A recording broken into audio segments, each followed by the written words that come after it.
Okay, that should work in the editing. Like It clicked on the was thing, whatever. after Just party. clap. We always clap Or with we could production. have just redone it, but sure.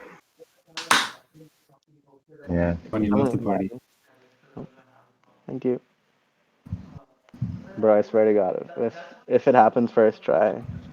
Well, I'm telling Oh you. my God. Oh my I'll be dude, very they're impressed. watching. They know we're publishing this. See, there Hey, we go. hey, It knows. Oh no my. way, dude. All right, Right. take it away, Ewan. Oh yeah, it's me.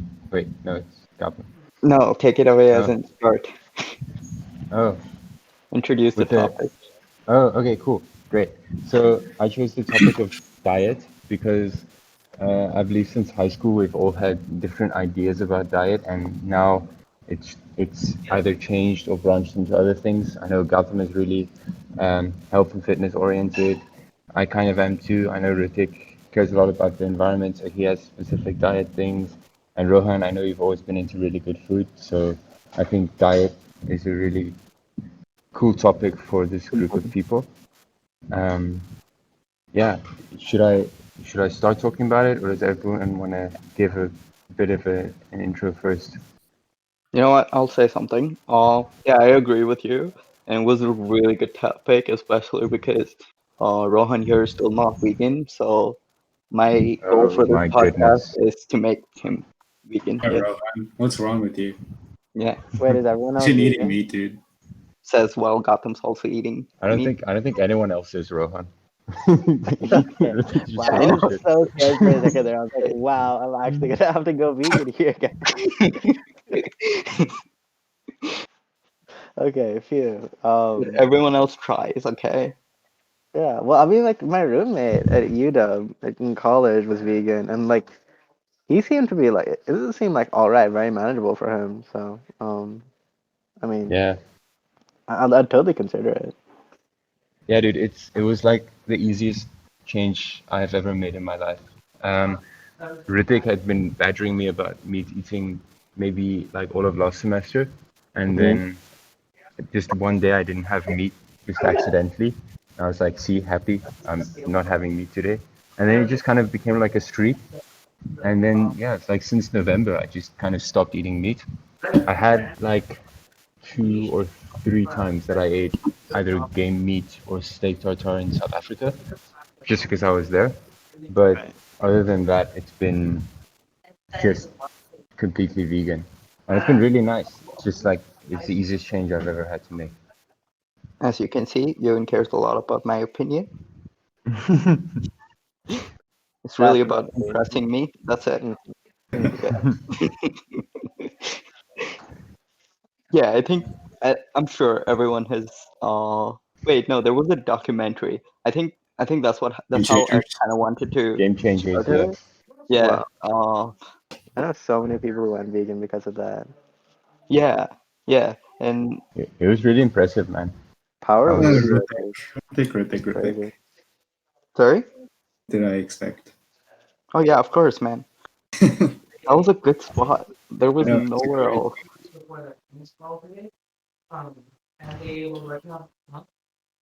Okay.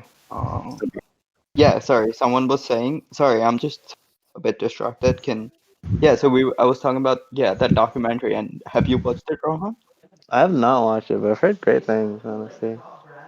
Yeah, and I think What's you the should take? definitely watch it. It's definitely like it's changer. Have you watched the meat video by Kurt Kasata?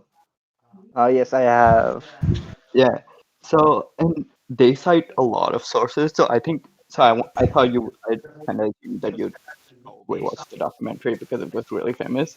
Um, but yeah, that video also really it's really good and it really shows about how much effect does being vegan have on the environment, and that's why I think it's really important for like Hmm. climate and stuff. Yeah, for sure. Climate's like that would probably be like the one thing that tips it in my favor. Because, hmm, I don't know. Like, I personally kind of lean towards like minimize red meat kind of a strategy. Because Mm. like eating chicken, only chicken and fish, it like gets you pretty close to being like vegetarian levels of carbon emission. But like Mm. once you make the jump to vegan, a lot of the like protein substitutes like aren't as like environmentally friendly as just like the normal vegetarian diet would be. Um, let's Oh, see. True. I've never heard about this. Soy Yeah. Well, soy I mean, farms cause a lot of damage actually. They strip nutrients from the soil, making it like unusable. hmm Yeah, So clear definitely. like large plots of land in the Amazon to yeah. plant Yeah. soy. And then once the season's over, you can't use that ground for a long, long time. But like, I'm sure like the carbon emissions from like the milk and dairy industry is still like insane. So Yeah. Yeah. that, Yeah, the yeah. dairy industry is definitely carrying it. Mm, And as like a person who's grown up eating dairy like a lot, like almost yeah, every day, definitely. It's really hard for me too. It's really hard for me too. Like giving up cheese yeah. is hard. Yeah. Like But yeah, you knows, you guys know I'm in the anti-milk camp. yeah, Like, Yeah, yeah. That's one it's of like, the things from high school that I remember. yeah. yeah. I remember it's like I'm just like update on my health. I'm like doing well. I haven't been drinking milk for like a couple years now. Like I'm doing well. I'm feeling good. Like above average height for like my ethnicity, and like I don't know, just come Mm. at me, mama, come at me, grandma. You And can't touch this. yeah, they even had a video about milk as well, and that was really interesting as well because Yeah. it's pretty much it's good power in like I want to say cheap, like cheap as in not just consumer wise, but cheap as in easy to consume. Mhm. Yeah.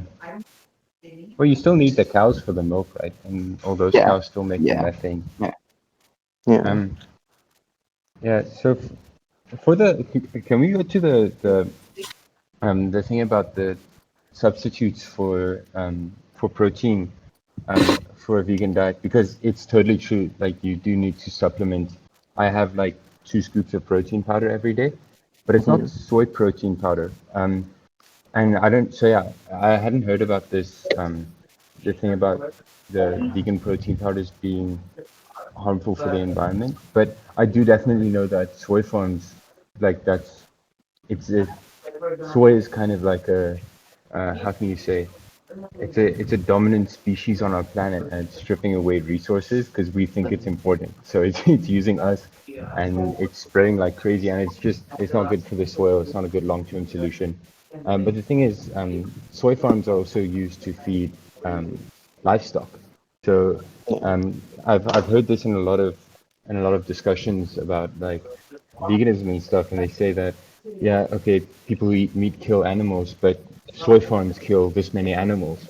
But the thing is, like, not soy farms aren't just there to feed humans. Soy farms are there to feed the animals as well um, that feed the humans, and it takes a lot more soy to feed an animal to then feed a human than it does to just um, feed the human with that soy. Um, but yeah, I for hormonal reasons, I know that it's okay if you have less than 70 grams of protein. That's a number that I've heard from soy, that it doesn't affect testosterone levels. But um, but yeah, I use pea and brown rice protein. But I wonder if it's the same case for the stripping of the land. I wonder if you guys have heard anything about it. Well, like, it's like so hard to do this math because there's like I don't know, there's a lot of variables, but pure speculation here. I feel like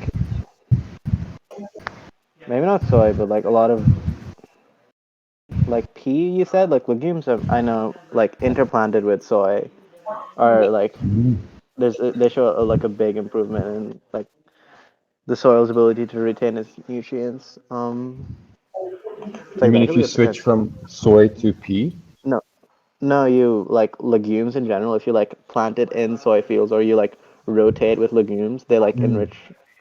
They kind of like replenish the soil. Right, right, Um, right, right, right. I've heard about this kind I of guess, farming. yeah, A large part of, or a big part of soy agriculture is actually just to feed animals. yeah. It's very little of it is actually for human consumption. Hmm. But what ends up happening is they just have to strip bare like huge plots of land, places like the Amazon, to grow enough high protein soy to feed their cows and stuff.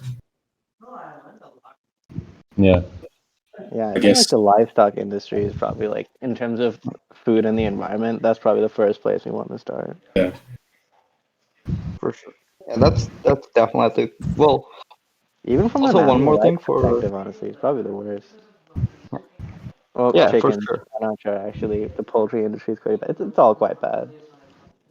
for sure. Do you guys see parallels between factory farming and the open markets that they have in like China and around the world, I guess? Like how? Just in a lot of animals being close together and Hmm. it being a breeding ground for diseases. I actually don't know. So I was curious if that's something that exists. Well, in China, wait, sorry, could you repeat that?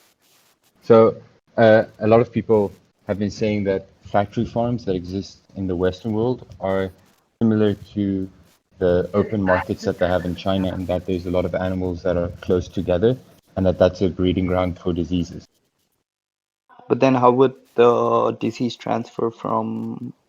I guess we consume the animals, and then that's how we get the disease, or do the farmers in the factory get the disease? Well, anyway, right? Yeah, Just the issue isn't about how it transmits, but rather yeah. how if it can be created by that same kind of practice. Hmm. I'm not sure. In factory farming, don't they use antibiotics and stuff to prevent Mm-hmm. spread of these kind of diseases? I feel like the wet markets in China are a lot more Unregulated. at that and like wild, right? Like they're pulling animals like straight out of the wild. Mm-hmm. It's like all these different animals are all in close contact with each other. It's not like a bunch of chickens just like with each other. It's like you have chickens, ferrets. It's like all these animals that are notorious for carrying diseases Mm. with animals that are like commonly consumed, right?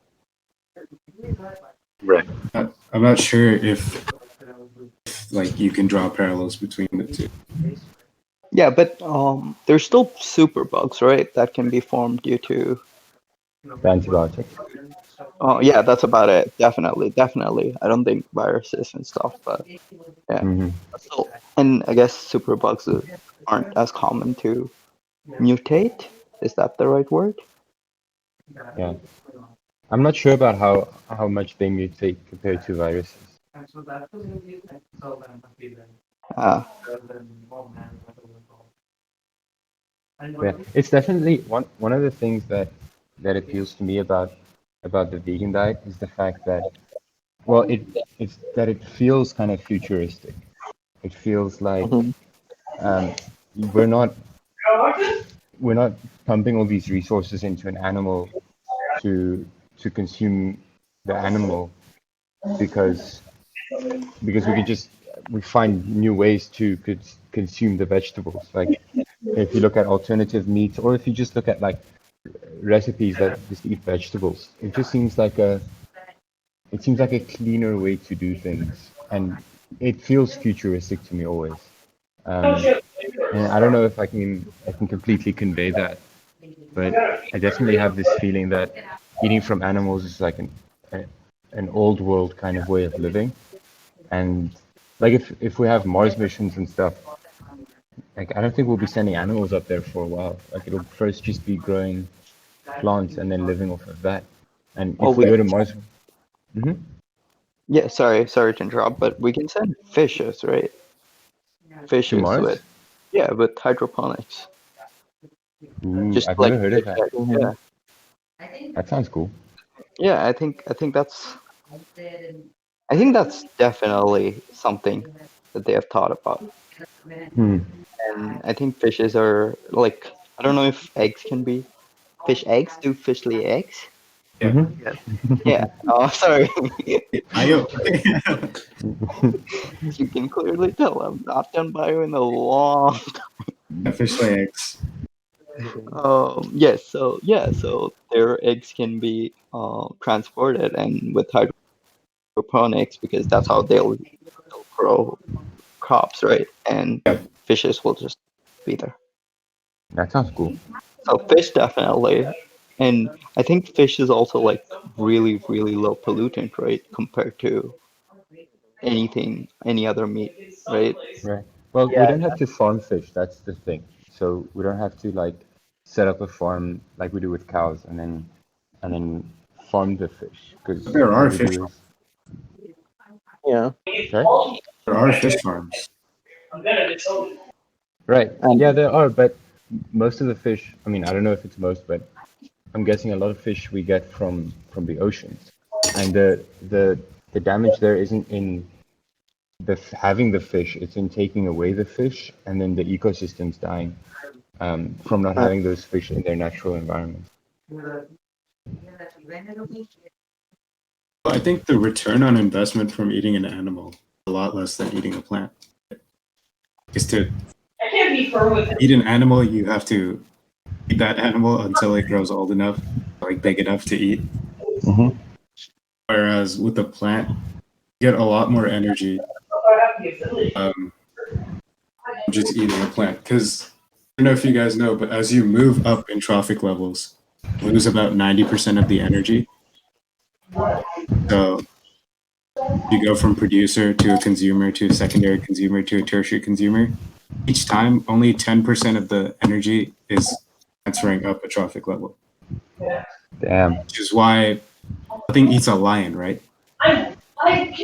That's because it's just not efficient to eat something like a lion. You just wouldn't get enough energy from eating like a lion, right? So that's why all food chains stop around tertiary consumer. My point Okay. is, Mm-hmm. eating a plant is like the most efficient way of eating energy wise.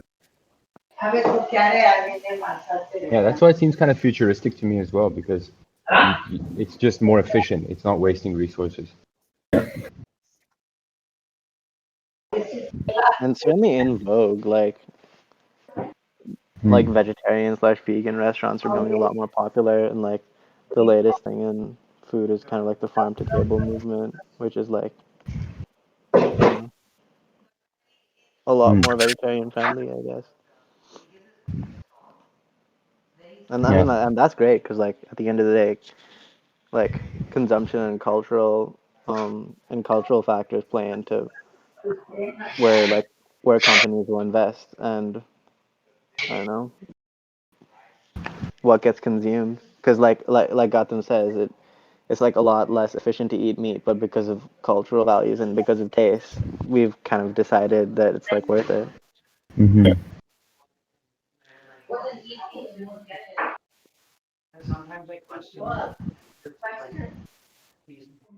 Yeah, and what Cool you guys stuff think though. of? Yeah, what you guys think of the Beyond Meat stuff? I think it's It's cool. I great. enjoy the taste. Yeah, I But like Or like, okay, let me just pull this up on my okay, phone. okay. First of all, Beyond Meat as a protein replacement. You know what? I will take that deal, Gotham. I've heard I've heard mixed things about Beyond Meat, and I don't know if they're true. Like that Beyond Meat is bad for the environment, bad for you. Also, like they add a bunch of stuff. I Mm-hmm. didn't know if they did I any. think Well, I the mean, I just look, sodium is more in a Beyond Meat patty than in a meat patty. I just looked it up, and it says it generates 90% less greenhouse gas emissions, and 99% less water than beef. Okay. What about additives? Good night, Fidel. I think so. I don't know. I have no idea. But it's like I kind of like the direction this has gone in because so often Mm. diet is like talked about in like a weight loss kind of sphere, which is like totally fine, but I mean, at the end of the day, this seems more consequential to me. Yeah, Yeah. for sure. Anyways, like weight loss is definitely it's a very like I guess infantile way of looking at. It's funny. I wanted to call it weight loss again, but being healthy, like weight loss is an infantile way of looking at health, because I don't know if you guys watched The Office, but there was this one episode where they had to lose weight, and Kelly, um, literally, like she just has like apple cider vinegar for 3 meals a day, and she swallows a tapeworm so that it eats all the food that's in her stomach, I remember because that. she just wants to lose weight. But that's obviously not the right way to go, because it's not going to be a sustainable weight loss. And anyways, the thing that people want when they want to quote lose weight is that they want to look skinnier and they want to look leaner. And that comes from a lot of different things. Like you can build muscle and then look leaner if you do it in a certain way. You can get heavier and look leaner.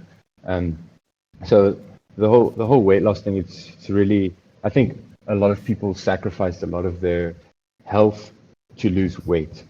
Yeah. And I think that's really unfortunate. I think an important thing to remember with weight loss is you're trying to lose, it's fat loss, right? You're not trying to Mm. lose weight necessarily. You'd like to keep the muscle mass. The Hmm. muscle mass is what makes you look good. Hmm. People who are going for that athletic look, I guess. And I think going vegan is like a pretty, is like a solid step in that direction. You will lose fat. You can still keep your muscle. Do you remember in Yeah. Game Changers, they were talking Hmm. about um, people who switched to the vegan diet, lost weight or lost fat and weight, I guess, and um, able to continue losing weight. Those who didn't, gaining all that weight back after the study was finished. Oh, I don't remember that actually. Yeah, so it was a study that they did. It was like a 6 month study, maybe, and they had some people on vegan diets and some people on like regular American diets with meat, I guess. Mhm. And they tracked their weight loss, and then they continued to track after the study was done. After the study finished, they saw that people who were on the vegan diet managed to keep losing weight, stay at like the weight they were at the end of the study, while those who were eating meat just eventually ended up gaining all that weight back. That's interesting. I wonder what the mechanism is there. Yeah, I'm not too sure. I can definitely give like anecdotal evidence um, where since I've switched like in November, that um, I've I've I've become more muscular and more lean, which is weird because I actually didn't expect. I thought that this would have an effect on me building muscle, but it's definitely made me more lean, and it feels like I've gained muscle as well. Um, an interesting thing for bodybuilders is that if you sorry, one sec. It's that if you eat like a closer to keto diet, or like a mixed diet which has like your meat, vegetables, and your carbs, like your your protein, your carbs, and your fats, and it's kind of mixed, then a lot of the times when people want to lose weight, the obvious thing is to cut carbs, and there's reasons for that. Um, like there's energy reasons and the interaction with fat and carbohydrates together. There's reasons to cut out carbs if you want to lose fat. But the thing is, then you you're lacking a lot of energy in the gym, Mhm. and what that means is that you can't go for that extra like 2 reps. You can't go for that extra rep, and then you're not going to build as much. You're not going to build as much muscle, and then so in the long run, that's going to be really detrimental to your progress as a bodybuilder, and as someone who wants anyone who wants to build muscle. So yeah, this has been a huge thing for me where I've had more energy. I've been able to lift more weight, and I think that has transferred into more muscle building for me. So the thing is, as long as you get enough energy from any form and you get enough protein, I I think your muscle building will be a function of how much you exercise. And so for me, the switch has been really beneficial. Sure. I mean, like, vegan's like totally doable, but I don't know. I guess like the question is how do we get rid of these like deeply entrenched like cultural, I don't know, ideas and values. That like that's the key question to me because like I've struggled with it myself. Like yes, ideally I would like to completely go off red meat, but then there's like family or like living in a with like what with other people. There's like restaurants and stuff that have like limited Mhm. selection, and I Yeah. guess it's just like me being lazy to a certain extent. But like, how do we create that kind of like large scale? And at this point, it has to be fast because we're running out of time. Like fast change and fast pivot to like Mm. meat being healthy. Well, actually, I think like school diet, like school meals, I think that's a really like that has so much untapped potential because if you get Mhm. kids used to a certain diet at school early, then you can shape their diets over their entire lifetime. And I think That, that's where that's America really is doing interesting. a really terrible job because they're just like taking all these corporate sponsorships and like selling out to like unhealthy foods and serving that to kids in school. But like you look at Japan, their school meals are a lot more curated, and as a result, they're just like a lot lower rates of obesity, a lot more just healthy in general, higher life expectancy. Wow. Yeah, that's huge. And Yeah. it's also probably if you, um, it comes back to like the efficiency thing again. Have, um, if you have students who are used to just eating plants, then and you all the cafeterias are just using plant foods and you don't need meat for them, that's like a huge saving Yeah. because you don't need to Yeah. farm all those animals. Exactly. That's really cool. But like, how do we do that? Like, I'm not sure how it works in other countries. In the U.S., I suppose like the local school board would do that. So it's hard to like influence all these tiny school boards across the country at a federal level. It's like the biggest problem. My eyes. Yeah, I think that the thing that Beyond Meat has been, I think we can look to Beyond Meat and Hmm. I think Impossible Burgers, the Impossible Foods is the other company. They've been doing a really good job because um, what they do is they don't say they break the perception of of what vegan food is. And I Hmm. mean, obviously their patties are vegan, but um, they cook it with cheese and stuff like that all the time, and it's not an issue for them. All right. And um, one second, they so what they do is, and I mean, I followed their Instagram, and they put all these ingredients of traditional meat foods, and they just replace the meat with um, Beyond Meat or Impossible Foods, and I think that Right. has a huge impact because it uses the culture that it's in, and then Hmm. it plays within that culture. It plays within those rules. Kind of like infiltrates it. I think that's really smart. And Hmm. if you don't do that, then you're going to be at a loss because um, Yeah. there are um, there are companies that are going to push against it, and people don't want to give up their burgers because Right. like you need this message that you can be vegan, you can still be super unhealthy if you want to be, and you can still keep all your cultural norms, um, but you don't have to eat meat for that. So it's really interesting. Good. Another thing I think is for one of the big reasons that I've seen is that there's not enough protein on like not having this stuff. But I still think like an Indian person who eats like dal almost every day, I think dal is pretty good for like I mean it's no meat, meat's still has like way more protein on it per 100 grams, but yeah, but for it's still moderately. All pulses are moderately protein rich, right? And I think Dal's kind of oh, OP, not gonna lie. yeah, Like I that can. was pretty good, but I mean, Hmm. still like it tastes great. Okay, personally, I love it. But it's also yeah, it's also kind of protein rich, just not as much as meat.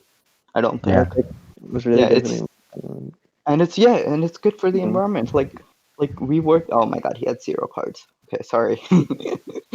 Like we worked for we were at ICRISAT, right? And Mhm. Hmm. so that's where our school was, and their research was all about growing pulses in like areas with like which are dry and stuff, right? Yeah. Mm. I am The, looking. the, the problem is though that you need that volume. So I think probably um, 100 grams of dal has like a tenth of the protein that meat has. And so meat It is has six interesting. grams.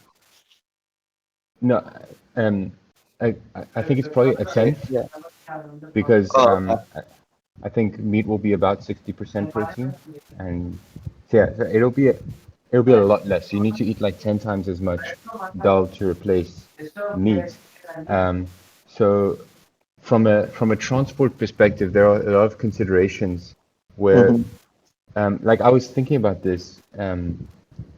Maybe in poorer countries they still need meat because I mean in any way that they grow their meat because like you can't transport like 10 times as much. You can't increase your transport budget by that much. And maybe it would be good. Maybe it would be good to feed people 10 times as much to get that amount of protein. But there are a lot of extra storage costs and all that that goes into it that I Mhm. was considering. But for me, it's really easy to get all those proteins Yeah. from the dough. Well, I You mean, have to like, be good. hello, go for it, Gotham. Okay, I was gonna say, um, it also depends on how many more calories you're eating this, like 10 times the amount of dal, right? Mm, right. And There's that lots of then carbs in the dal, for mhm, example, right. so you will be getting a lot of calories. So I don't know how feasible it would be to eat like large quantities of example instead of Yeah. meat. Yeah, it definitely depends on the kind of lifestyle. For me, it's not an issue at all because I burn like I think I burn all my calories off, and I have a lot of resting calories just to keep me going. Um, but but yeah, for the average person to eat 10 times as much, that will be an issue. If they're just eating like a little bit of meat and some vegetables, and then they have to switch over to 10 times the amount of dal. Yeah, that would definitely be an issue. Yeah, but you could still, yeah, I think you could still plan it out, right? And it's just, I see meat eating as kind of a lazy way of getting protein, Yeah, which yeah, is, it's definitely made me more creative after switching and cooking and stuff like that, and make sure I get yeah. everything. What like really scares me is honestly like China and India because the population is booming, like economy is growing, and the cultures show, as far as I know, like little signs of like trends of cutting back on like meat consumption, and like eventually you're just gonna see like the cattle farms in Brazil just exporting to China instead of the U.S. Hmm. That is fair. That is fair. But like, yeah, I don't know. But I think there still is like a lot of opportunities to optimize global supply chains because the environmental cost of like transporting food is not as much compared to like the cost of producing it, and especially like producing it in kind of in regions where I don't know, it's like more expensive to produce because I looked it up and like in the food industry, like transport only accounts for 5% of emissions, whereas production is like 68%. So I don't know, another opportunity there that I see, at least. Sorry. Fun times. I have a question for you guys about like obesity in America. Hmm. What responsibility do you think the federal government is this you could call like epidemic, obesity epidemic?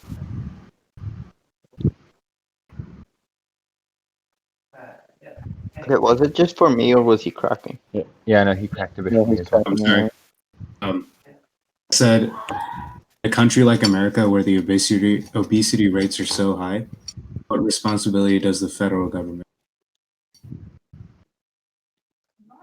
I think That's a political question. I have no idea. yeah, I think Oh, like they can. the way government in the U.S. is set up, I think the federal government can't do. Hmm. Okay, Well, never wait. Let's mind. I open think this up. Like in all countries, They right. could government tax it, play a right? role. They could tax fast food. They could subsidize uh, They definitely healthy could. eating. Yeah. I definitely think that vegetables should be subsidized, fruits and And that vegetables would, locally grown. yeah, that would also boost the local industry for all of this stuff. Plus, it would also give them revenue because who are gonna eat meat? They're still gonna eat meat, and those government will just be getting more revenue from taxes, right? Yeah. I think Yeah, that's. I think a sin tax makes a lot of sense. I feel like that's almost impossible to implement, especially here. In, There is no in that could yeah, pass. yeah, it would just immediately be. It's not popular, right? No one wants that. No one wants the government to take away your Yeah, rights. The moment they try to Um, do anything like that. is there a how do you call it, a subsidy on alternative meats like carbon credits that they have? I know the government has big subsidies on corn and soy, like large ones, and rice as well. And um, another thing they do is they'll like buy like a shit ton of food in the form of like global aid from like Oh, American farmers and kind of like artificially prop up these like these kind of crops that way. hmm. It's crazy. It's and because I like had. yeah, it's Mhm. because like these like states in the like a lot of the states in the middle of the country have like not as many voters but still have like 2 seats in the Senate. So that's why Hmm. like farmers have, I don't know, a weirdly large amount of power in like in DC. The food industry, I guess. Maybe not farmers. still a money-making industry, right? So as Oh yeah. long as they're really making money, they have. But yeah, Canada actually well, not recently, 2 years ago, invested a lot of money to keep Beyond Meat on their menus. That's sick, man. Hmm. Yeah, and yeah, recently I was telling you about it. That there was like kind of like a boom in Canadian Beyond Meat stuff. Like everyone started bringing Beyond Meat stuff to to their menus, and I think it was really good. I mean, I've tried most of them, and they're all right. But yeah, I like to see I like the I like that they're really trying. Yeah, I But think that the efficiency of of just producing with vegetables, like the Beyond Meat science is going to keep getting better, and they're going to keep and like Impossible Foods. Let's just bulk them together with Beyond Meat. It's that science of making that perfect patty. It's going to keep getting better because they've controlled every aspect of it that makes it good, and, and they can tweak it around and they can make different versions, different kinds of meats. Soon alternative meats will be able to make the Kobe meat and stuff like that. I think I'm very hopeful about this future. But um, traditional meat can't evolve. All that it has is its political power. It's not scientific power, and I think that makes a huge difference for me because really soon, like Beyond Meat just has to get in, and they're already in my view. pretty good for people to have a Beyond Meat burger instead of a traditional burger. So now next step is um, they're gonna they still have to scale. They still have to get all the advantages of scale that the meat industry has. As soon as you apply that, and you Mhm. apply 2, 3 more years of science and making this process more efficient, um, uh, then you're gonna have a Beyond Meat patty that's gonna taste as good or better than the most expensive meat patty that you can get in the grocery store, and it's going to be like a quarter of the price, and it's going that gap is just going to keep getting more. And I think that price difference is going to push a lot of people over to the alternative meats, and then I think red meat, we're going to see a huge difference in red meat. But I don't think that you're going to have a top-down kind of political change, but it's going to be this kind of switch. Like industry-led innovation kind of thing. Hmm. What do you guys So Definitely. think about lab-grown meat? I'm hella excited for lab-grown meat. Like personally, I don't think like Beyond Meat tastes that good, but like I'm excited for lab-grown meat. Like Because if it, lab-grown meat won't have as much of the mhm. environmental impact of regular meat. I feel like that'd Wait, be you like won't have as many made. of the what? As much of an environmental. Mm, I feel like right, it'd be right. it's a lot bigger of a cultural barrier to like get over. I feel like, Yeah, I think so too. especially in America, there'd be a lot of like they're playing God kind of talk flying around. I personally would switch to lab-grown meat in like a heartbeat. Like I don't, it wouldn't Right. really be right. I think that's a good Yeah, man, alternative. it's like guilt-free. It's so good. Like get like sign me up, honestly. but what about, so just to think about it from a different perspective, what if we invest in getting just farming meat and making that more carbon friendly? Do you mean with animals? Yeah, with animals, like, yeah. That's what Ewan was saying, right? It's like hard to. Sorry? That's what Yeah, Ewan. but you even spoke about how it can't evolve and stuff. Yeah, and but I'm sure there is, like, as I don't know if we can see that like before with farmers. I don't know if a person who was farming in like during before in like 1800s could see like a tractor being used there, right? Yeah, And maybe we're in that stage where X machine would just be able to carbon Yeah. neutrally harvest Mm, meat. Okay, so I'm gonna go on like a small bit of a tangent here, but um, in Collapse by Jared Diamond,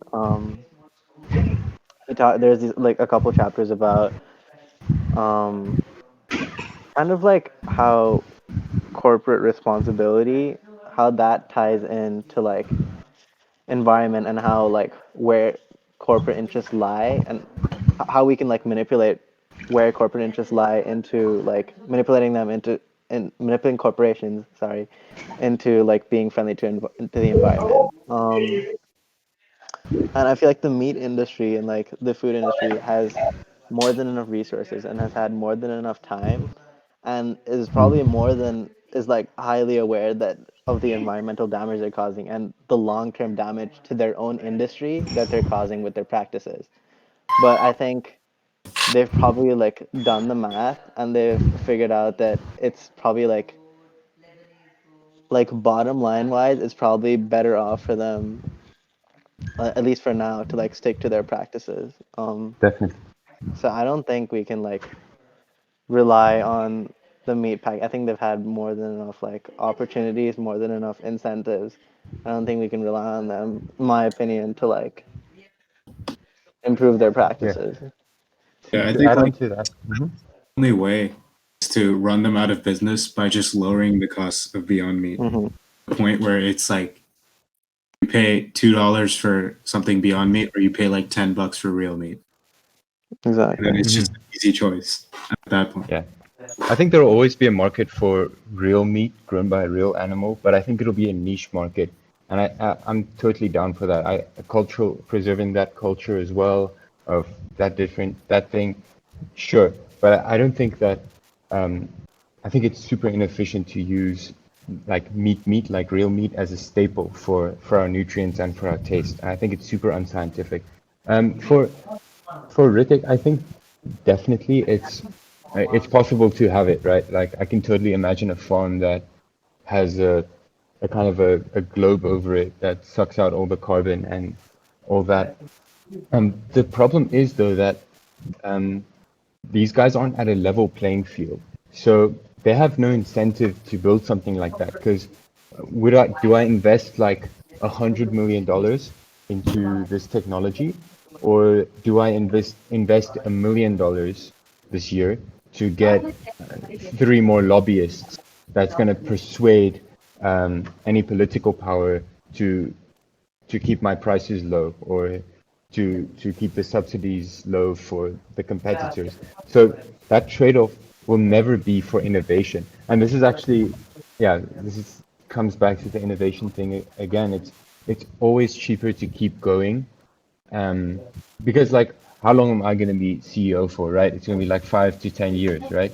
But this change, this innovation will be for like the 20-year advantage, but I'm gonna be dead by then probably. I really don't care. So they're not gonna want to make that change because that's not where the incentives are. The incentives are to keep improving their processes now, and then to keep improving their processes, and then with to just make slight improvements so that they look good to their shareholders and they increase shareholder value. But if they're investing all this money, that's shareholder profits that they're investing, and no shareholder is going to be on board for that. They're going to be like, why don't you just spend 1% of that, and you and yeah, just manipulate the system because that's a lot easier. So I think that yeah, time will really put them at a competitive advantage. And yeah, it is really too late. Like Rohan said, like if they were gonna innovate, they would have done it already. I feel like there might be a little bit more hope than we realize because there's like some companies that there are some companies that have like showed some really positive signs. Like, and if there are any of the TVB folks watching, they're gonna laugh here. But Chevron in New Guinea, Chevron, the oil company, um, they basically wanted to start drilling in New Guinea, but they realized the like kind of money they could lose from like the bad publicity of like bad environmental practices, and also like the money they could lose from just like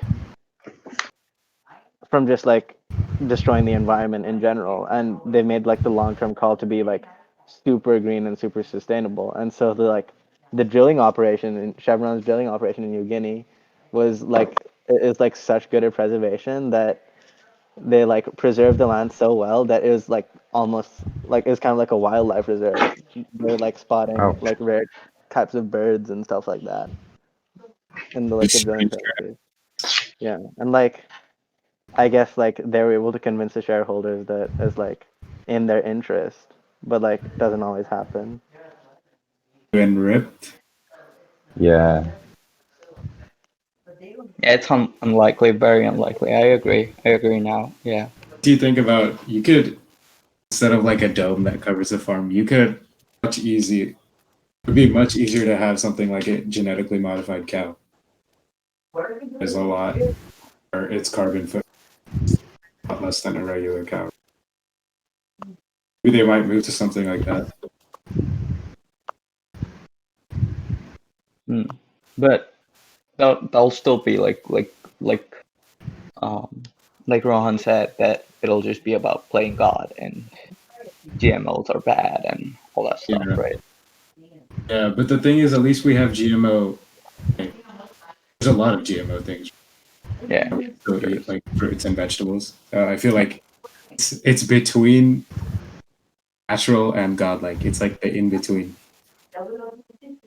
Mm. it would still be pretty hard to sell. Yeah. One more thing I was thinking about and wanted to ask is what you guys think about organic food. Ooh, I think it's a marketing scam, to be honest. yeah. I think it's a great marketing scam.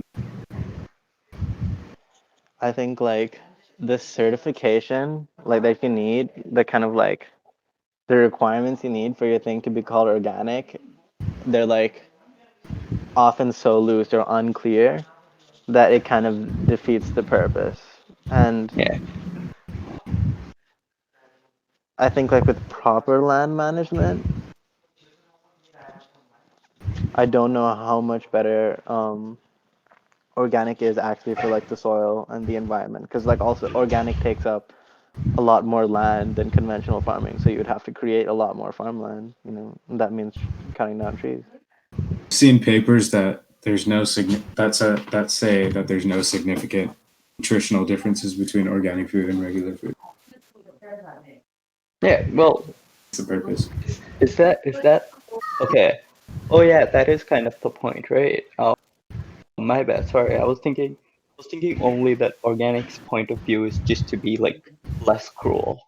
But Yeah. yeah, I kind of forgot about how it's supposedly better. I think organic meat, you can tell the difference. Something like an organic apple versus a regular apple, I feel like it's impossible for people to even tell the difference. Yeah. Possible or not possible? Not possible. I've often had an apple, and it was like just not that great, and I figured it was probably an organic apple. Whereas like the apples that I eat, then I'm like, God damn, this is like a big, juicy, sweet apple, and I know it's been like tampered with. Yeah. Okay, well, I meant the other way. Mm, When you eat an apple that's organic, you're not like, wow, this is much better than like a regular apple. And like you said, in right, fact, the opposite. right. But you're saying for meat, there's like a difference? For meat, I've noticed a difference, but I don't know if it's because I know that I'm eating organic meat. Like when I buy organic chicken, like organic free range chicken compared to like regular chicken, I feel like I can taste the difference. I agree. Yeah, Chicken is I like can buy that. there's Yeah. a big variability in chicken, but continue. Don't know. I don't know why I felt like that opinion was important. Hey, I'm particular about my chicken. Okay, just like leave me alone.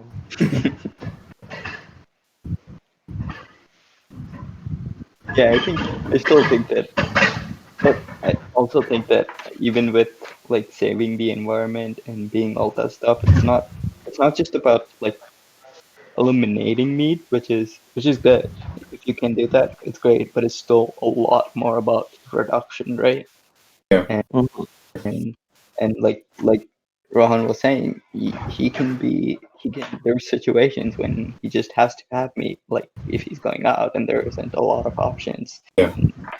And if they have cooked meat at home or something like that, you don't want to like make them cook something else for you. So um but Definitely. yeah, it's still reduction is still better. Yeah. I think Yeah. it depends on the culture too. For example, in India, I know like at least my extended family and stuff, they only eat meat like once a week, Mm. which is Sunday. And the rest of the days they're fully vegetarian. Which is good. I feel like if you still want to eat meat, like you said, at least try to reduce it as much as you can. Yeah, I often felt this myself where I thought like, okay, there's no way that I'm ever gonna completely switch. And I still don't believe that. I still believe that I might go in and out and I would eat something if I really thought it was worth it. Like in South Africa, there was this thing where it was a platter of game meat. So I think it was like ostrich, springbok, and one other meat, and it was like wildly, like it was shot in the wild, and it was brought there. So like for me, I see that I'm like, wow, that's worth eating. But um, for a lot of the things, I would just be eating like just crap meat, and I know it's crap just because I would eat it, and it's like, it's okay, and just because I thought that I'm never going to be able to completely quit, or completely stop, so I'm just going to have it all the time anyways. Um, whereas it's actually quite fun and interesting and challenging to build like a life culture around just eating plant-based or vegetarian, and then whenever you want to, just have the meat, but only when it's really worth it. But I feel like I was kind of a slave to this idea that eating meat is just something that I do every day. For sure. Yeah, you were raised eating meat, right? I was what? You were raised eating meat, right? Yeah, Yeah, yeah, since I yeah, was a kid. yeah. I think that's what it's difficult, right? Changing. So like Rohan said, yeah, like Rohan said, if we have it in our school system to promote veggies, then we'll probably have more demand for veggies stuff, which Yeah. is good. Catan, And what do you think another. about? Go ahead. Oh, Go sorry, ahead. sorry. Go ahead. No, you're finishing your point, so you can finish No, this no, no, first. no. I wanted to start something new, so you can start something new. Okay, cool. Yeah. So about the bringing up with um, bringing up with meeting, that's like such a big part of my culture and my ideas, and I think a lot of people um, have their kids eat meat and milk and ghee for the heavy nutrients. What do you guys think about raising like a baby fully vegan from the start? I don't know. I, Work, right? It shouldn't Oh, be, won't be any different. I don't see how it could be any different. Hmm. Oh, vegan. Yeah, because the baby needs milk, right? So I feel like yeah, that would be Yeah. hard. But Besides mother's milk, yeah. Besides mother's milk, I would. well, is Besides that, mother's milk not vegan? yeah. No, it isn't. But I was saying besides that, to have Wait, mother's besides milk is of not vegan? it what is comes a from human, an Yeah, animal, you know. So yeah, if it but comes from an like, animal, then it can't be vegan. look it up. Let's see what the internet It's warrior has to vegetarian say. for sure, and it's Dude, like come on. it's ethical for sure, but it like not vegan. yeah, it's okay, not I vegan see. by Yeah, definition. I see most of these things categorized as only pollutants, and vegan is like least pollutant, and like something breast Yeah, milk pollutes. that's an unfortunate kind of connection that's often made that like or or dualities of like veganism is good and non-veganism is bad. I find that to be really that it comes up really often and that um it kind of muddies the waters with this with it and it makes it a really difficult conversation. Hmm, Um, but yeah, mother's milk is definitely not vegan. not vegan. Yeah, yeah, I guess. Yeah, but other Eat than it that, because it's and so good. and and I think the major point would be transitioning from mother's milk back to being like to just not having mother's milk anymore. And I think I don't know what would like here with my cousin, we give him normal milk, right? So I guess I don't know if one would want to um give like almond milk then. You know what I Hmm. mean? Well, the thing is, almond milk is still a product that feeds into a milk culture. But if you raise a kid without a milk culture, you would just basically Mm, feed them whatever gives them that nutrients and it'll eat that tastes good. You don't have to give them mm, soy milk. You just have to give them like juice and whatever the kid wants. mm. Right out in the dairy industrial complex. Yeah. So yeah, there's the other thing. Like after it's a baby, does it really need milk? And I think there's a lot of evidence that suggests that that's not true. Mm. I'm sure Rohan agrees. Oh yeah, 100%. It's like weird. Do you see any other animals drinking milk as an adult? Like you don't. Yeah, It's dude, That's milk weird. is tasty though. Like that's something Yeah.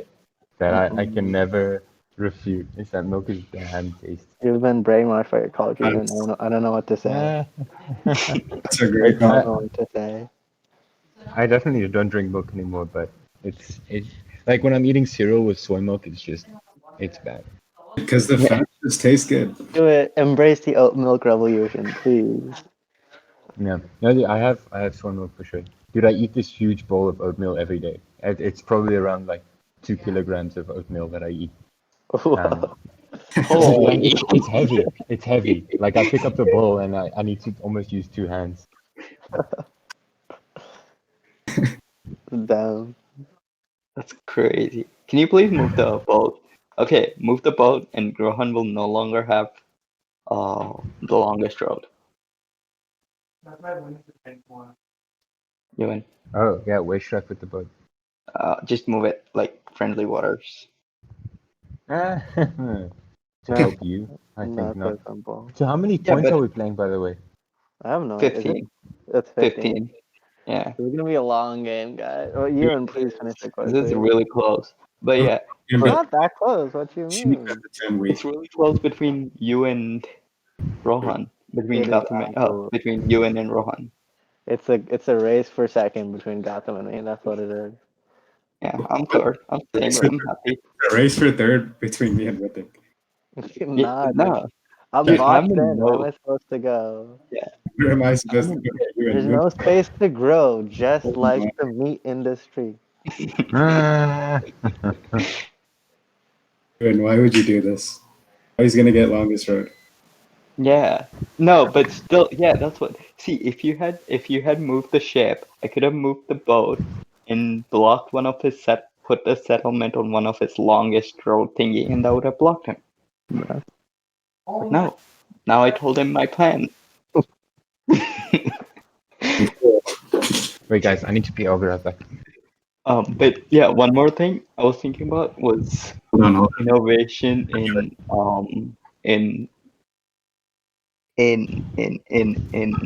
farming for plants and stuff as well.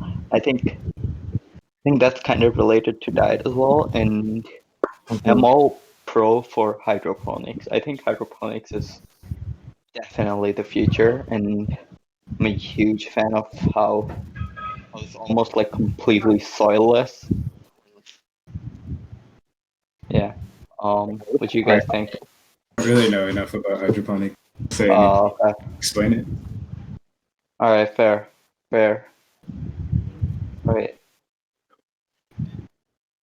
In my middle school, we had like a bunch of hydroponic stations for some reason. Apparently, we're ahead of the curve.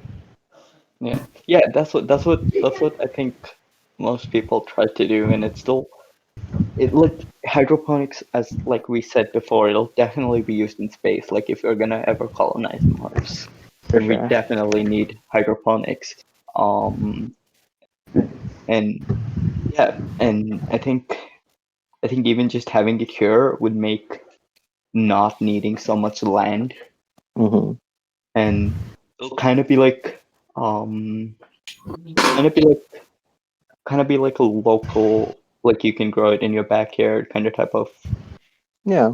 stuff. Yeah, yeah, and I think that's where I think they'll innovate that first, and like Hmm. when it comes to weed and stuff. Yeah. All the Mexican We've come cartels. we've come full circle, people. Back Yeah. to Wait, this is I'm the psychedelic podcast part two. No, but I am actually gonna pivot this entire conversation.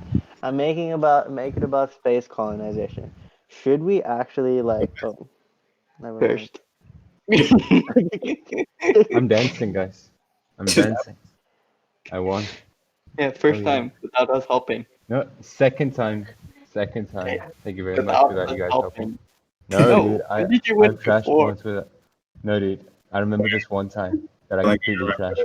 I think you and Gautam. yeah, I remember. Gautam remember. Sure. Oh God.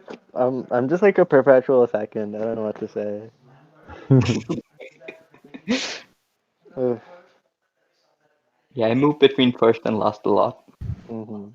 But I was gonna pivot the whole conversation to like space colonization and should we um should we like be focusing so much on colonizing Mars? Isn't it arguable that that kind of like psychologically it gives us an out and it like gives us an escape option from Earth and we like as a result we wouldn't like try to save the environment and save Earth as much. That Dude, is a good thing. I think Sorry. for Yeah. sure, like no matter what, we need a second. We need to diversify consciousness. So we need if like things miss Earth all the time, Right. and um, like if something hits Earth, and it might like we go through this thing called the Torrent Belt or something, twice a year for 12 days, and that's just an asteroid belt that we're walking through twice a year, and um, I think for us to think that something's not going to hit us is really naive. And so I think we should just definitely be on Mars. And it's not about like for me, it's not about um, not fixing the Earth. I think we should fix the Earth. Like regardless of anything, we should be making the Earth more nice to live in. Right. Um, but we should definitely not be taking chances like this with human consciousness. Yeah, I for also sure. And one more case for colonization is also it's kind of in like our it's definitely in our nature, right, to colonize, and it often leads to a lot of new research and stuff like that. Like when we discovered the new world, we got new stuff like tobacco. I think tobacco was new. Europeans did not have tobacco, and Oh, pineapples thank was God for new. that. Yeah, thank God for that. Oh yeah. and and I think pineapples was new. So yeah, definitely Mars will have like great resources that are there that could maybe that could help us a lot. So that's one more reason why I think colonization is good. Yeah, and I don't like think that Mars would give us an out really, because I think we're way closer to doing ourselves on Earth than we are, um, being able to take a bunch of people and go live on Mars. Like, I feel like we'll need to fix Earth either way, because Yeah. colonizing Mars is still like relatively pretty far off. But I where don't think so. okay, but compared to Earth getting screwed over by climate change, I think that's gonna come first. Yeah, I mean, it'll Earth getting screwed over is definitely, but like we're not doing that. Like we could just stop funding. What do we say? We could just stop funding for Mars projects and research. I guess nuclear fusion for better energy, or stuff like that. But that's still nuclear fusion is hard. But colonizing, like colonizing Mars is also hard. I don't want to say it's easy, but it's easier than unlocking fusion technology, right? I mean, Yeah. while I agree that like it's always good to have like an innovative, like pushing the boundaries kind of mindset, like you look at civilizations that have kind of stopped looking outwards. You look at the Chinese. That's really how they started to decline. They, so Hmm. I think like we should definitely look outwards, but will we be able to create a self-sustaining Mars colony before the climate apocalypse comes? Or are those two even mutually exclusive? I honestly don't think they are. Like now that I like step back and think about it. I don't think we can fix the climate apocalypse before we get to Mars, which means We can get to Mars. Okay, Zoom Elon out. Musk said 2050. yeah, but I that's add. Wait, kind wait, of wait. I know that's Elon time. I know that's Leave Elon Papa time. Musk But we out can of add this real 20 quick. years to that. Sorry, we can add 20 years to that. Sorry, Rohan, I Okay. did not listen to what you were saying, but Okay. just let me finish. Sorry. Yeah, Yeah. we can add 20 years to that, and by 2070, for sure, by 2070, we can have one settlement, proper settlement, self-sustaining settlement on his Mars. I question. think we have sorry, just one second, Gotham. We have the technology to do it, right? Yeah, But we don't have the the technology to solve the thing unless we give up. I I think we Unless we give up our like luxurious life. Okay, now you can say. Sorry. I Wasn't think his we definitely have the like technology and resources to solve the climate apocalypse. We just don't have the like cultural and political will to do it. How so? Like Well, it's clearly evident. if we covered the Sahara Desert with solar panels, which is like you look at China's like budget surplus, that's something we can do. Like that would be able to power the earth like easily and like nuclear reactors. You just like But if you like isn't merge all the like supply chains of like uranium and stuff like that, like we can make it work. Like we could definitely like solve at least the energy crisis. Like that much at least we could Yeah, definitely do. okay, one yeah. thing. Mining uranium really pollutant? I mean, like kind of, but like they can figure it out, man. Is Like it I don't know. is it the mining or is it the discarding of the aftermath? Isn't it both? Yeah, okay, both. I've heard about the like the production of energy, and if you discard the nuclear waste, it screws up the environment. But yeah, just solar panels and stuff. Yeah, I agree. There's enough money in the world for this. Mhm. Um, I think definitely the it's called the Taurid meteor stream, and yeah, one guy has on the Joe Rogan podcast, a journalist, Graham Hancock, has said that it's definitely true that we pass through this. Um, we pass through this twice every year for 12 days, and he said it's like putting on a blindfold and walking over a highway. And the fact that we don't get hit, it's like purely coincidental every single time. And apparently in 2015 on Halloween, we saw a meteor after it missed us, but it was a meteor of 500 meters in diameter, and it missed us by the same distance from us to the moon. So Oof. and it's like that's pretty far, but that's close enough where, and if you take into account the randomness of the universe, that's almost hitting, that's grazing the Earth.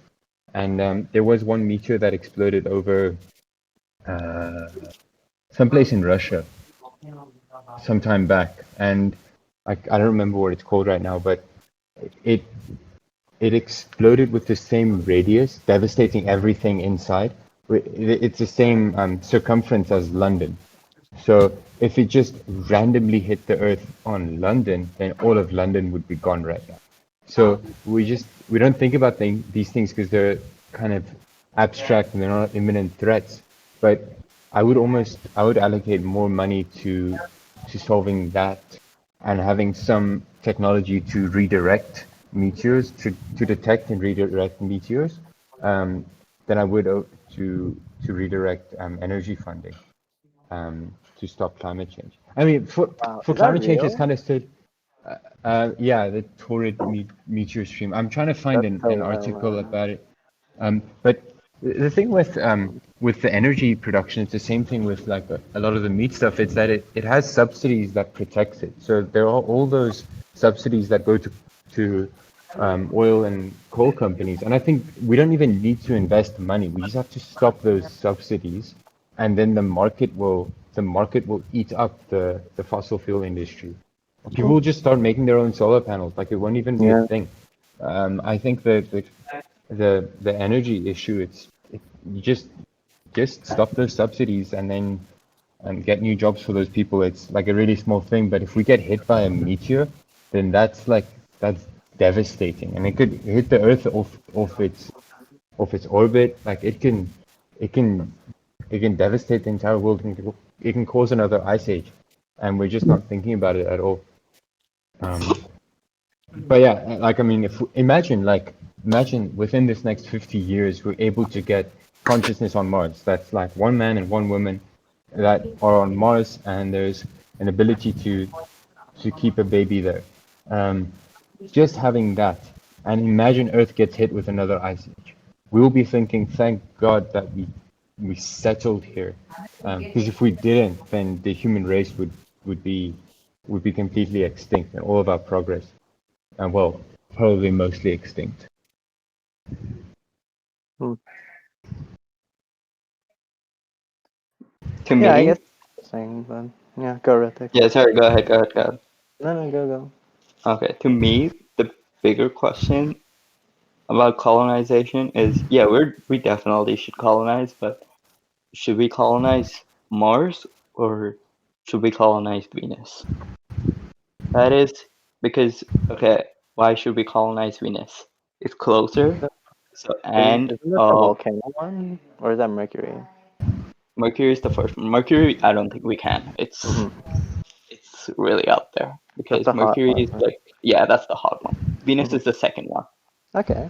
It's the one where sulfur H2SO4 reigns. Ooh. Yeah. But with Venus, Yikes. but Yeah. but with Venus, but with Venus we can build like cloud cities, like in like in Star Wars. Um and yeah, Venus is closer. Venus has more like it has a lesser time. This I'm forgetting the word for it. No, like you know how it takes 2 years for us to be able to send it again to Mars. to Mars? Yeah, Oh, time this is like closer. the window for uh when Oh, orbits are closer. Yeah, yeah, we can't send it to oh, Mars like any day. oh. There's like a set of time when we That's can, fine. and it's closer. Yeah, but don't you think we're much closer finding a way to live on Mars, like without H2SO4 rain and stuff like that? But are we though? Because it's equally difficult. We have no idea. The soil is toxic. The sand gets everywhere. Our technology won't work because they have to. Well, it'll work because like we sent a rover there. Sorry, like our technology won't be like we'll It's have to be hostile for sure. really, yeah, we'll have to be But really efficient. There's dust storms the and question is Venus less hazardous? Venus is equal. I think Venus is equally hazardous, but there's definitely, I think most people probably think that Venus is more hazardous. That's why I guess we have not thought about Venus and we have thought about Mars. I feel like the people in charge, the people who have any power, probably already thought about this. Yeah, Right? that's what I think. That's why, and maybe I have not researched it enough because that's why I don't know. But because we have sent rovers to Mars as well, right? Yeah. To Venus. Sorry, to Venus as well, right? Like we have made landing in Venus, and Venus landing is hard because, and if we can send like a machine to Venus, then I'm sure we can send other stuff. And also one more thing I wanted to say, I forgot, was Venus has uh very close the gravity is very close to that of Earth Mars. than Mars. Yeah. Is it stronger than Earth? I What, imagine Mars Venus? is less than Earth. Yeah. No, yeah, Mars is less, and Venus is also less, but it's still closer. Venus is smaller than Earth.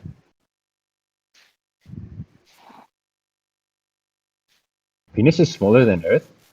I'm pretty sure. Didn't know that. Yeah, they're really similar though. Like Mars is definitely smaller, and Venus is like similar, smaller. You know, Yeah, does that make sense? yeah, Yeah. yeah. So, I have uh, a quote here from phys.org. Oh, can you guys? Am I still on the game? Yeah, you are. You just have a Okay. kick on. Okay. So, a study from Western University presents proof to the possibility. Okay, this is like 3 paragraphs that I'll read. Proves to the possibility of an incoming swarm of meteors likened to the Loch Ness Monster and Bigfoot by some extraterrestrial experts. This may indeed pose an existential risk to Earth and its inhabitants. When considering catalysts for catastrophic collision, there are two main sources: near-Earth objects like asteroids and meteoroids, and interlopers from the outer solar system, which are typically comets. Over the past few decades, a great deal of effort has been spent in cataloging more than the potentially hazardous near-Earth objects, and work is ongoing to detect, catalog, and track greater numbers of and smaller sizes of these objects. Um, the Taurid swarm, that's the Taurid meteor stream, is a third potential source of risk that changes the probabilities of possible catastrophic impacts. The Tunguska explosion of 1908, that's the one I was talking about, is considered a 1 in 1,000 year event, assuming a random distribution of events over time. But the Taurid swarm, a dense cluster in the Taurid meteoroid stream, and through which the Earth periodically passes, changes the odds significantly and gives a possible reason for the unlikely occurrence that a once per 1,000 year event occurred just over a century ago. If the hypothesized might of the Taurid swarm is successfully proven, this also heightens the possibility of a cluster of large impacts over a short period of time. So I can send you guys this link, and there's more information. But that's like that's scary enough for me. And if you look at all the work that needs to be done to solve that versus all the work that needs to be done to solve climate change, and I mean I don't want to say that like no work is needed to solve climate change. Like there's some political work in just managing those subsidies and stuff. But for me, it pales in comparison to the needs of to the needs of building the technology to track and then build things that can redirect these comets as it's entering, because we can't destroy them. We need to get near them and then like push them so that they are Miss out us. of our so that they miss us, correct. So that's just it's a lot more work to be done, and I think it's a lot more urgent than climate change. And another thing that I was just thinking about that could kind of make sense is that with climate change, we as a citizen can do stuff, right? Mm-hmm.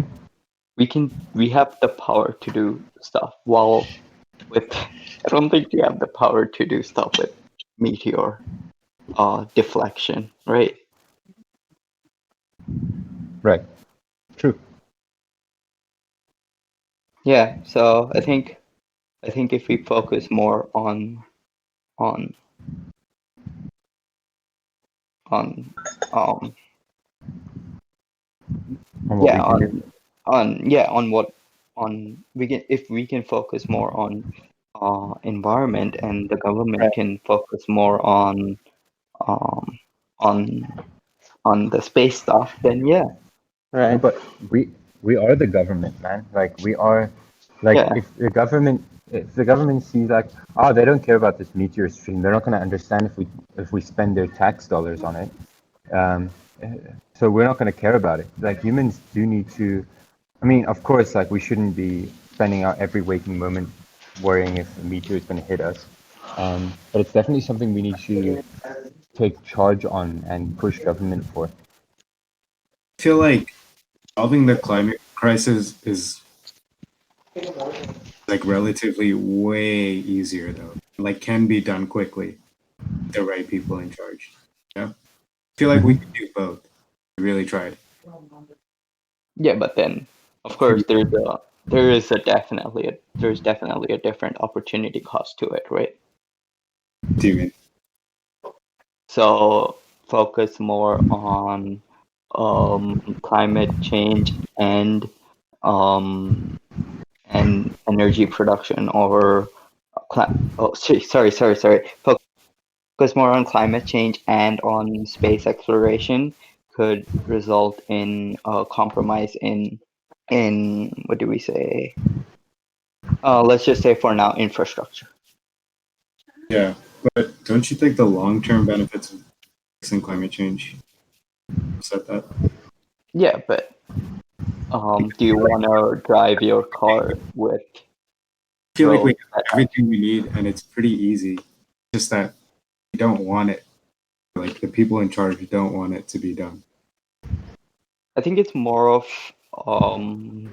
I think for this, it's more about us as humans doing it together Yeah.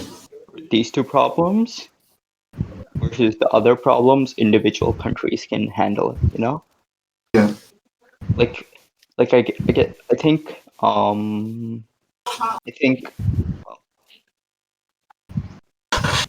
I think America could solve their unemployment problems, but they can't solve the world's energy crisis, right?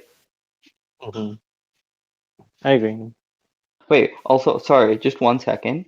Hmm. How do you have one on 3.6 and not have a road? I placed a ship first, and then I moved the ship. Oh, I swear I was tripping. I was like, how? Hacks, dude. Honestly, just channeled my one CS course that I took, and like it did it. Ah, okay, they taught you that. Got it. Hmm. Yeah, okay. Back to the topic.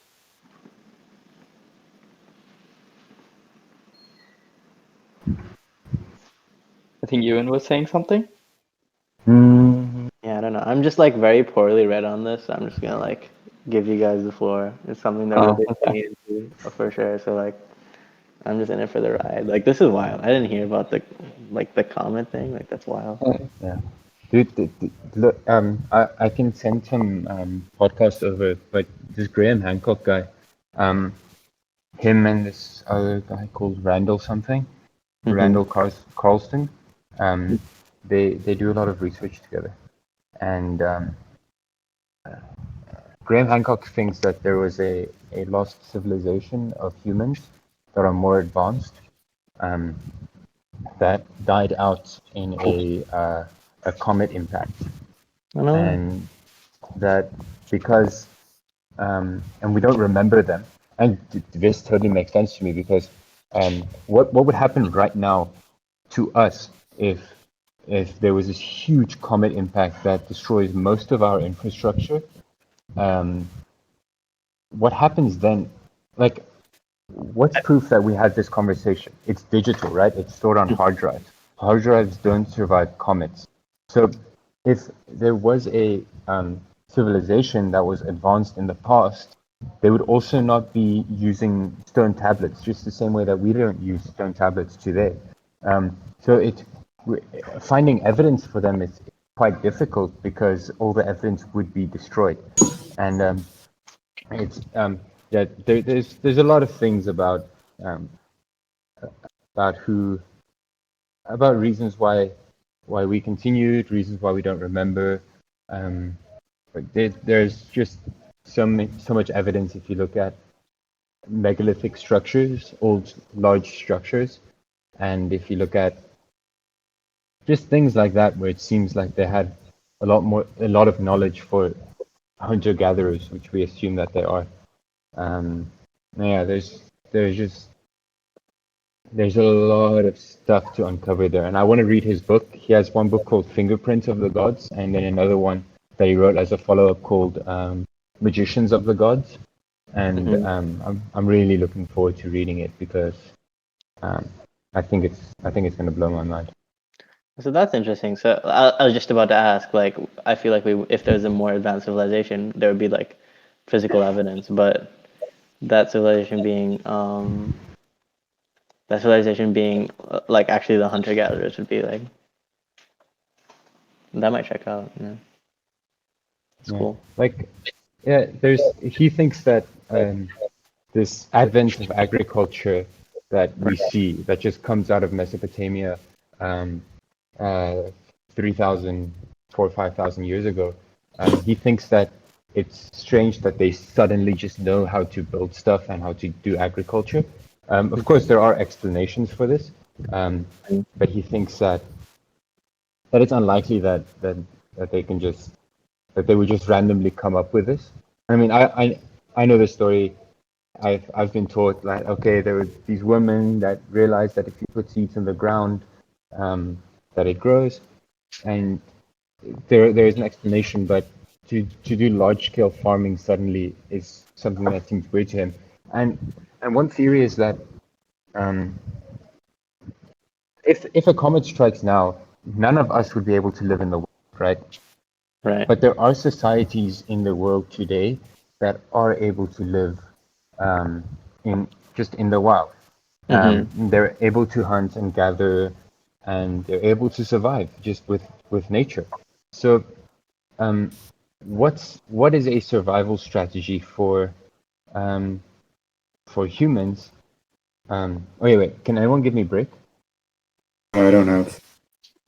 I Okay. don't think anyone does. Okay.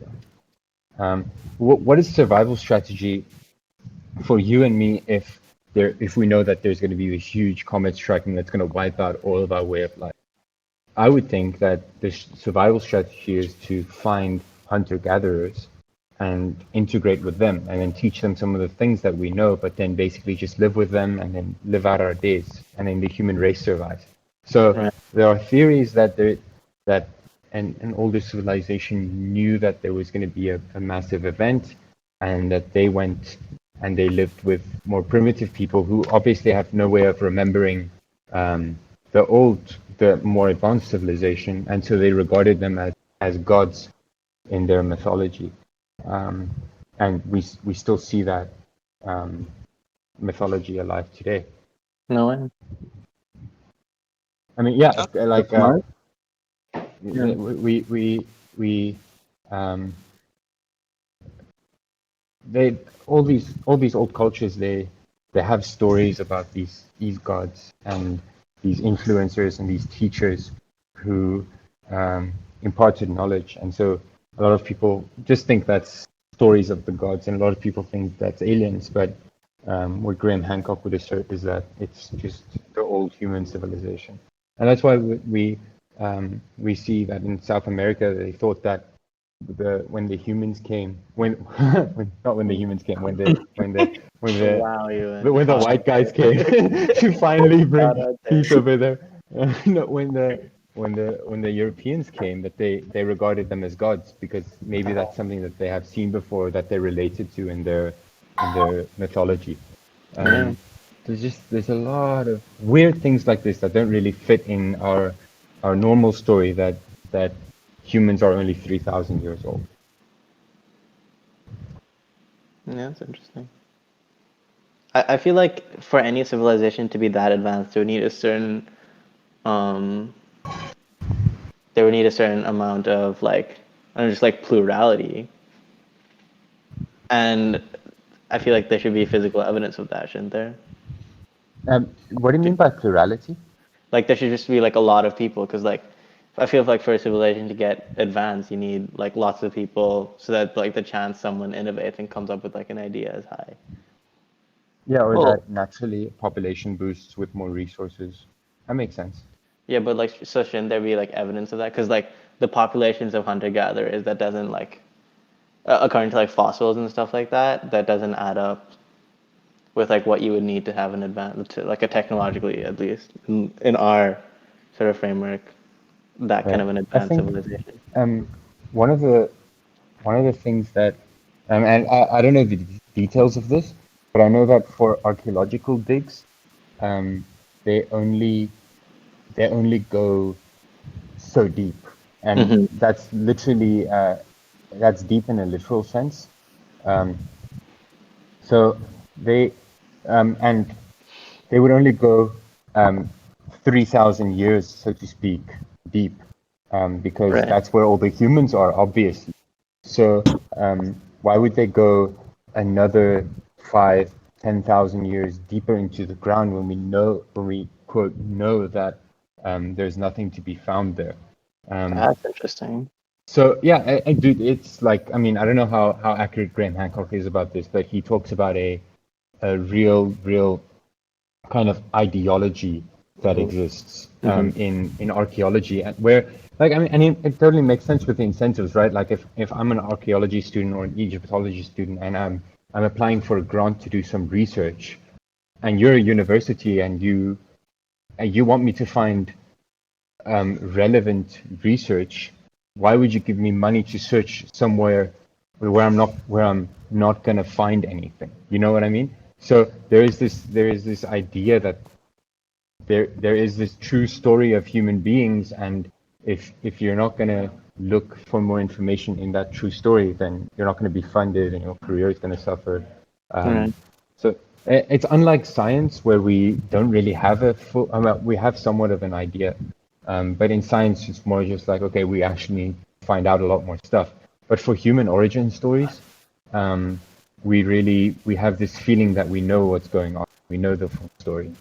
And so no research is funded for stories outside of that narrative. Okay, I have a couple things for this. You said that we don't dig deeper. Mm-hmm. Is that, Yeah. I don't know, like you have paleontologists, right? Would Mhm. they be digging deeper?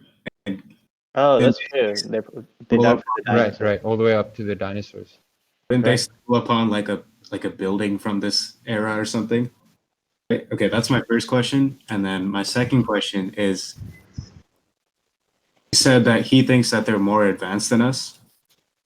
Mm-hmm. Wouldn't we find some sort of evidence, like in our solar system, that like they went to space, they went to Mars, or like there's a satellite floating around or something?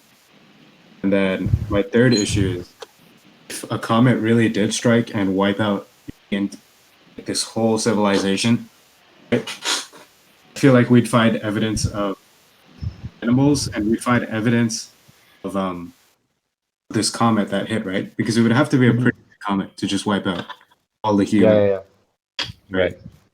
So, and like I haven't done a lot of this research, but one thing is that there was this mass extinction of large mammals, and the current story is that that's because of humans expanding into the area.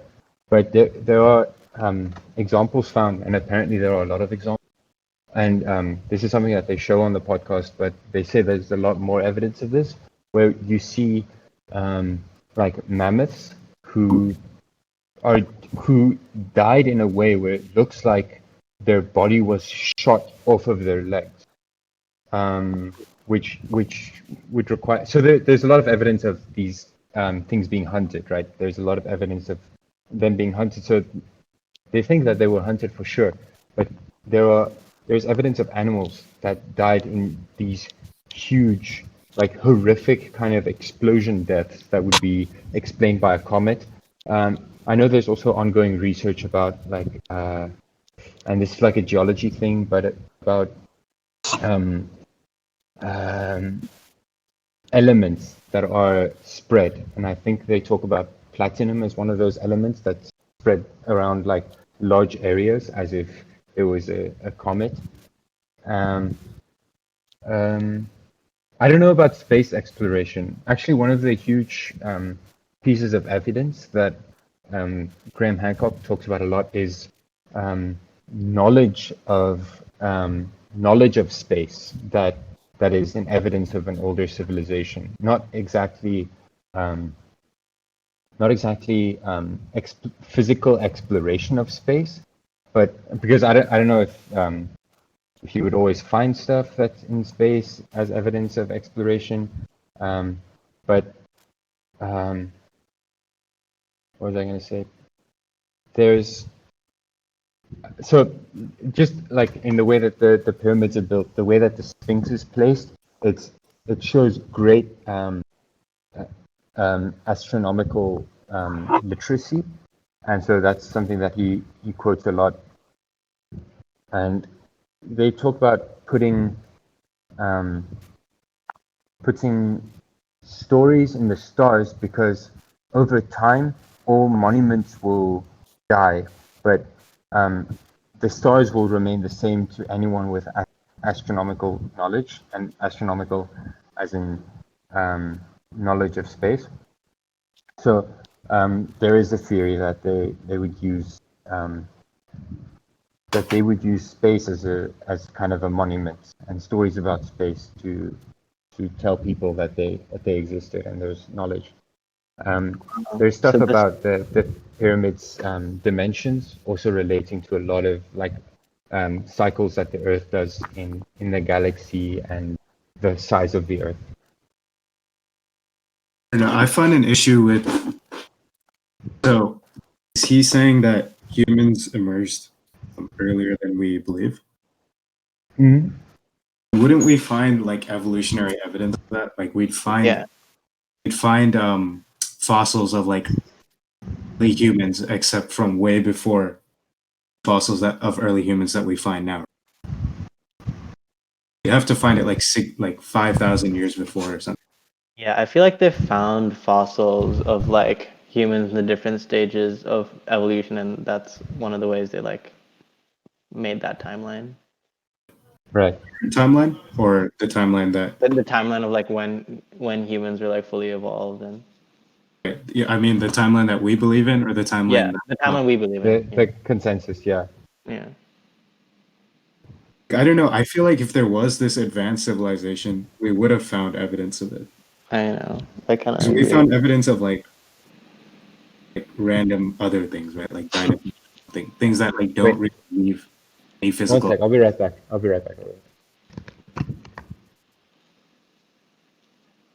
Okay. right. Side note, like, where does Joe Rogan find these people for his podcast? Picks them on streets, shows them as experts. I'm kidding. I don't know. I think or something. Thing I with think he definitely has a team. Yeah. Our team is Gotham. His thing that biology. turned me off about Graham Hancock is the first thing that came up when I searched him up was that he's a pseudoscientist. Yikes. Nice. Yeah. Yeah, That's I a don't know. yikes from me, Chief. Yeah. I don't know. I mean, Yeah, that- yeah, definitely. If to me, one big problem is if they're so smarter than us and they know that a meteor is coming or something, wouldn't they plan build like a lead-based safe to store all the data? like I feel like even if they didn't, you would find something like a Yeah. build, like something. Well, if I mean, they are, yeah, Like, but we have if they are something to advanced survive. enough, we know enough to. Like, we have sent message to space. yeah, exactly. Yeah, and we're like we're noobs, and they're advanced. Right. Yeah, That's why I can't buy this whole thing. Like, we have things that would survive like a big Right. comet apocalypse Yeah. kind of. I mean, you'd find our rover on Mars. You'd find yeah, like you'd find our rover on Mars. Yeah, orbit, right? You'd see the ISS. you'd see the space junk we have. Yeah, I feel like leaving the evidence, Pacific crash especially for a course? civilization that's theoretically that advanced. I mean, and yeah, there's no way. Maybe what I could see is maybe we were advancing like super quick, super well. Then a meteor stuck, and that just slowed the growth. but for a meteor, to wipe out everybody on like the Yeah. Earth, you would see evidence. Like we see the dinosaurs. Like we Yeah. basically know where it hit. Yeah, for sure. I don't know. Well, I think that there's different. There was the dinosaur hit, and then there were, again, like I really don't know, but I don't think that they think that the ancient civilization coexisted with the dinosaurs. But that's not what I mean. I meant Oh, so, okay, cool. Sorry, I misheard that then. Okay. so I meant we know we've seen evidence of a meteor that big, right? We found where it hit. We found the crater, and we were like, okay, a meteor this big came down, hit, and wiped out all the dinosaurs. Mm-hmm. I find it hard to believe that we haven't found the meteor that came down and hit and wiped out all these advanced humans. Because Because it would have been more recent as well. so it would be easier to find Mhm. because it was more recent, way more recent. Like because dinosaurs were what, like hundreds of millions of years. Correct. I don't know, but like millions of years, right? That scale. Well, this would have to be within the tens of thousands of years. If that. Yeah. Yeah, it's some yeah, it's a few thousand years ago. Yeah. It's really weird because I actually think that the reason why, and this is actually going to be kind of confusing, but I think the reason why we can't find that comet strike is because the flooding would have changed the terrain such that we can't examine it. But then I don't know if there's so much changing in the terrain why we can see the comet that hit the dinosaurs. So I'm not actually sure. This is kind of confusing to me. I don't know what the evidence is of the comet hitting the dinosaurs. Because I know that a huge issue that they talk about just in general with any of these land studies, and even in the debates that they have, like everyone agrees that it's really hard to date impacts and to date things because of how much the terrain moves around. And so Yeah. you have like a bit of terrain that's like this much years old, and the same terrain, you have a sample that's like a lot older. Yeah. So I'm not actually sure how that is solved. Right, but for the dinosaur thing, there's another like piece of evidence, which is if you look at the layers of the rock, the ground, right? You'll Mhm. find a layer. I don't know if this is the right name. I want to say iridium. I don't know if that's an actual thing. You I've heard of iridium. find a layer of this element that's not commonly found on Earth, but is commonly found on comets, which is like another evidence that it was a comet or like an asteroid that came down and hit. Yeah, they talk about this in the part, the iridium samples. Yeah, so yeah, that's why I'm saying like I feel like we would have found something similar to this, right? Yeah, I think more information will definitely be found in the future. But like yeah, because it's obviously it's still being studied, and people don't really look for it if they don't have a hypothesis for it, and I think that interest is building. But talking about like evidence of older civilizations and older technologies, like I haven't seen the pyramids in person, but when I see pictures, it's just strange to me. It looks like it it looks unreal, and so just seeing it, it's like if I've never heard of the pyramids and someone showed me a picture of it, I would immediately think it's a fake photograph. I'd be like, there's no way that this large thing exists. But we know it exists, right? And people have been studying it for a while. So there's that one level of it where we're like, holy crap, what is this? And there's a second level of, okay, what's the logistics of actually moving those stones?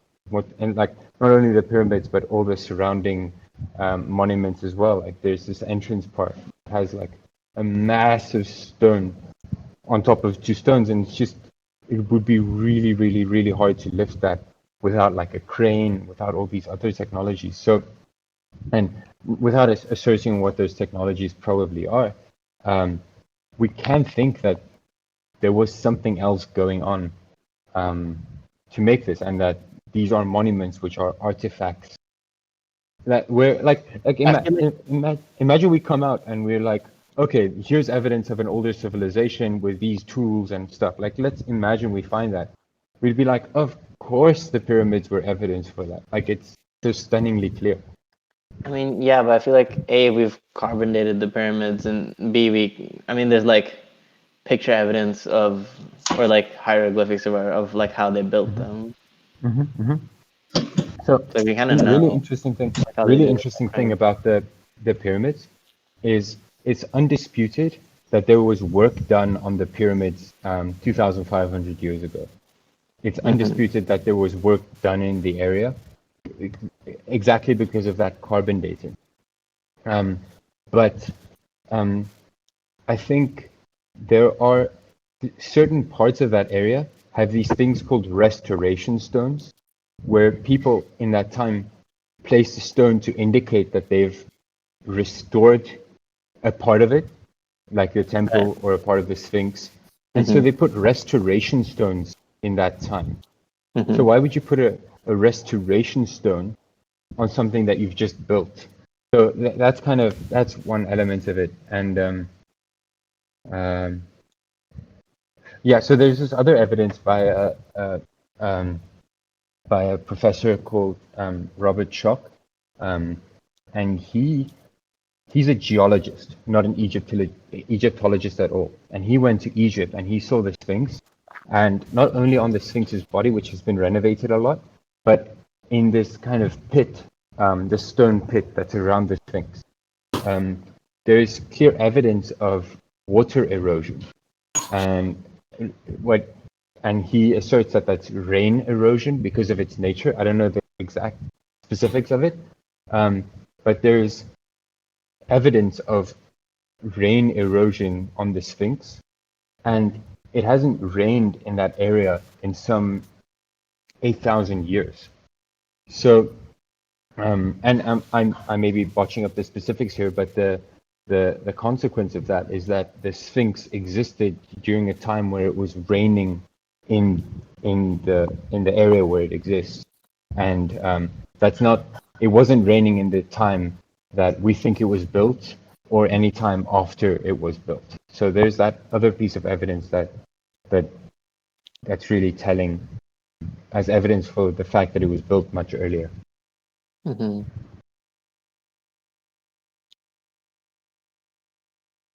I don't know. Wow, this is all intense. Yeah, yeah, it's hard for me to imagine it. I think I could imagine, like, what I could say is going back to it, like, okay, maybe this is not 100% true, maybe it is, but maybe it's not, and we still have caution that maybe there was a meteor and it slowed us back, and like by like 2,000 years, and that's still really scary because all of 2,000 years is growth just gone. So there's definitely, going back to our space colonization stuff, that there's definitely incentive for like a plan B, and that plan B is I still think is more important than our plan A. Nice. Yeah. Dude, You I'm kind of really sick about any systems that exist right now. It just seems like we're running and we're sprinting off of a cliff right now, and there doesn't seem to be a future in current systems, just Hmm. because of the non-scientific way of thinking, Mhm. the ideology-driven, the two-party system, the like even with just social media, people just really being distracted with things that don't matter at all or that don't have I would say cosmic significance or long-term significance. It just seems like this will definitely come to an end, and when it comes to an end, it'll be um, you'll need to birth something really different, and yeah, just diversifying, having a Mars Alright. colony, having other possibilities in place is really important. Yeah, But for is sure. like preserving human consciousness and protecting that, like, why is that so important? Um, One thing would just be, and I think this is Elon Musk's point for it, is because it seems to be extremely rare.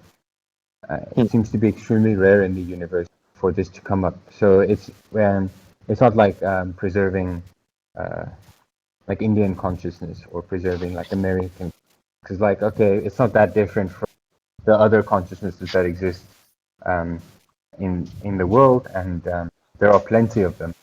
Or but preserving human intelligence, that seems to be something that doesn't just show up every now and then, and definitely not in our observable universe, which is very large. Or and then in the observable universe of the other one that probably exists, the other human civilization that exists, we're both Hmm. outside of each other's observable universes. And I mean, we're probably in the same universe. That's fine, but we're so far from each other that each other's light hasn't reached yet. So it's extremely far. It's extremely rare, and rare things should be preserved. So we should have a plan B to preserve this. And well, and so that there's that one aspect of it, and the other thing is that the the only thing that gives meaning to anything is human. We're the only ones that that really care. Oh crap! How do I undo this? Hit Yeah, the with But isn't like, and I'm kind of pivoting into philosophy here, like I love to do, but isn't, I don't know, what's so special about like having meaning and like consciousness and things like existing out of the ordinary, I suppose. And they're like a sort of like simple beauty to just like, I don't know, just like raw, vast, like emptiness. So, Like I guess my question is like, yeah. why is like Hmm. I'm kind of questioning the whole thing of like, is humanity good? Should we? Is it like somehow like morally justifiable in some sort of objective way that we like continue to exist? Yeah. So what I would say to that is the only thing that gives meaning is us. Mm-hmm. Um, so without us, there is no meaning at all. So, I'm not saying that's important, but um, like human human life is almost like human life is almost by definition meaningful because we're the only ones that give meaning.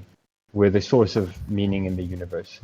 Um, so unless we toss out the idea of meaning altogether, then it's meaningful to have humans.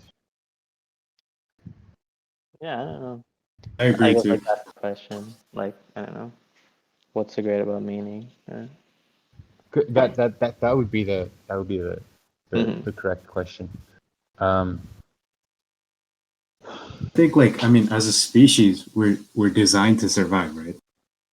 Right. like all Like species. it's built, yeah. Like in like any animal, your essential job is to your only job really is to survive and reproduce. And it's like it's hardwired into us to live, right? And so we will try everything we can possibly do, and even if that means going to Mars, gets hit by a meteor, like that's what we will do. Like But Hmm. is it theoretically possible that like our consciousness outgrows that evolutionary like hardwiring Yeah, yeah, and yeah, we yeah. transcend? Yeah. Is it? I honestly don't know, and that's honestly a field that fascinates me. Like the fusion of like evolutionary neuroscience and like philosophy, kind of love Hmm. that stuff. Yeah, because definitely, like, I can have an instinct to do something, but I can be like, nah, I don't want to do that. Mm-hmm. So we're definitely not tied to our base instincts anymore, and Right. we have evolved past that. Um, one base instinct that never changes is surviving. well, I mean, you can argue that a lot of people sacrifice themselves for others, Mm-hmm. and that may be evidence for um, the base instinct, like the consciousness transcending the base instinct. But Yeah. I would still argue that Sure. um, we have this um, like even if you just look at all the species that exist in the world, like animal and not any living being, and we're the only ones. Like, of course, we killed competitors, right? And we merged with other competitors, but we're the only consciousness that has evolved just on this planet and in our observable universe. So just that the fact that it's rare again gives it meaning, but um, the problem of meaning still persists. And then um, we can look at the all the unknowns that exist in our origin story. Now, again, going back to the pyramids and stuff like that, there's all of those unknowns that exist, and thinking like, okay, what if we're a part of a million-year legacy, or and so maybe that's also meaningless. But I think it's a lot easier to throw away a 3,000-year-old civilization than it is to throw out like a 3 million-year-old civilization. So what if we haven't figured it out yet, but what if we're the ones carrying this over? I mean, there's obviously like a lot of other stories about how we came to be. One story is like conversely that we came from Mars, and that the the the group of scientists that um, the group of scientists obviously died out, and over the thousands of generations, we're part of the origin story. But there's just a lot of evidence that we are significant and older than we thought, and just killing that off would seem like a pity to me. I mean, yeah, it seems like a waste of time too, right? For Hmm. sure, but like I don't know, there is no objective truth and all that. but we have hit 2 hours, guys, and we're feature length at this point. And while I am like kind of proud of that in my own weird way, I feel like we should wrap it up. Love how this all started from diet and ended at the meaning of meaning. Well, the Egyptians did have a very interesting diet. Just summing Wait, that guys, up. hold on, hold on. I think And the he game ties it back recording together. stopped. There we go. I think the game recording stopped at 2 hours. Let me just start that up again. Okay. This game I think is this is cursed, good. dude. I know it is. I'm It so is a glad that I me. took away. It's just sevens. It was like 3 sevens in a row. There was 6 times in last 8 turns we rolled 7. And you also knighted me 6 times. So you know That is worth it. That was worth it. That's what you get for knighting me 5 times. 5 times, yeah. Oh, and there's another 7. Here we go. Yeah. Well, yeah. I guess like that's the show. We hope you guys liked it. We're still figuring out the name because like there are other Paradox podcasts out there, so the search continues. But yeah, and we're probably gonna upload like the first episode this weekend. So that's fun. I And hope you know yeah, this is not live. this is not live. Yeah, because like we can cut this part out. And we will, but yeah, I don't think we should tell them that we'll upload our first video soon when we haven't Why? uploaded our. Because when we haven't In uploaded video. the first one, who's gonna know that? Who's gonna How know this? for the atmosphere? Okay, whatever. We So can. we're gonna upload the first one, then the second one, and in the second one we tell them that we That Yeah. we're gonna uploaded the upload the first one. first one. It's just like That's add the to true unprepared. paradox. Yeah. This is a true paradox. Paradox. Okay, Um, maybe we won't cut this. Like, now I'm just confused. Well, I mean, like, a part of me We had kind a of good wants day. to like finish the game and show everyone how that like shakes out.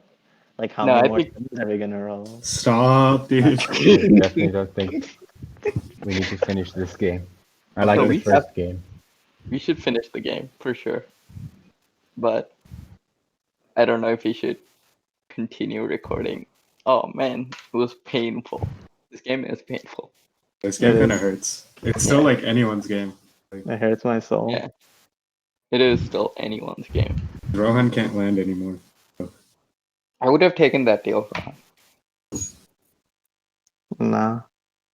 So Rohan there with are that 14. there are a lot of theories that, and this is way out there, and so like Graham Hancock has, he speculates based on evidence, but there are also other theories like the Venus arc theory that are like they have some base, but they're closer to conspiracy theories. So there's one theory that there like that an alien civilization or a future slash deep past human strain civilization has seen us and they saw like, hey, look at these monkeys like some few million years ago. Look at these monkeys. They're on the same evolutionary path that we are. Let's inject them with some of our DNA and kind of give them a boost.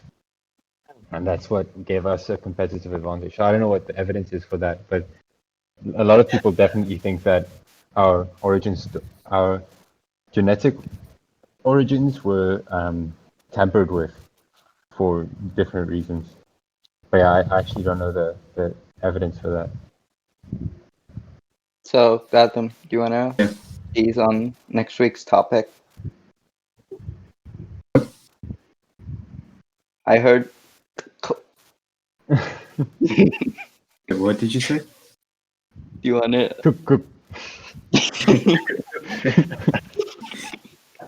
So confused. Do you want to tell us what our next week's topic is? But dude, next week's topic is weird. I just wanted to talk about China. Oh Nice. yes, let's There we go. Because you guys know history, right? I want to get like a full timeline of what happened and what's gonna happen. Let's Alright, go, cool. dude. I'm down. Have you watched Is it done? Oversimplified's Three Kingdoms video? Yeah, no, I want to start from there and get us to like Modern Future. China? the Alright. future, like It'd 20 be years from now, perfect. 30 years from now. It would be perfect if you were playing Victoria 2 Before. or Hearts of Iron. Oh, We Yeah, so can. good. I mean, you can stream it So and you and I good. can watch. no, that'll be boring. But yeah, that was That's that my was topic. pretty much. I'm pretty sure that was most of China, just the constant civil war. Quick summary for Rohan, you. don't do it. Rohan, don't do it. Oh, fuck, Oh, dude. You Holy ended it. shit. All right. You end our finally. misery. All right. Outro now. That was only 59 minutes. Not gonna lie, Even only. dude. We have played for 1 hour 15 minutes. Yeah. Yeah, we have had longer games. This Okay. podcast Slightly or longer. game. Okay, guys, I haven't eaten dinner yet. It's midnight. Outro now. Thanks for We're still. watching. This is Okay. Rohan. Fasting is the way to Out. go. We didn't even talk about that in this health podcast. Oh Oh my Fasting yeah, is the way god. to go. Don't eat, Rohan. It's midnight. Don't eat. yeah. Bro, That's I'm actually literally something we starving. did not talk about in the diet. Elon said that. Elon said No, don't eat no. before bed. If you Sorry, no. Intermittent fasting will have to wait till fucking day after tomorrow. Goodbye. All right, see you guys. Bye, See you guys. Okay, wait, Ritik. Yeah, we gotta. I have to like Are we Oh, yeah. like leaving? leave for Elon, man.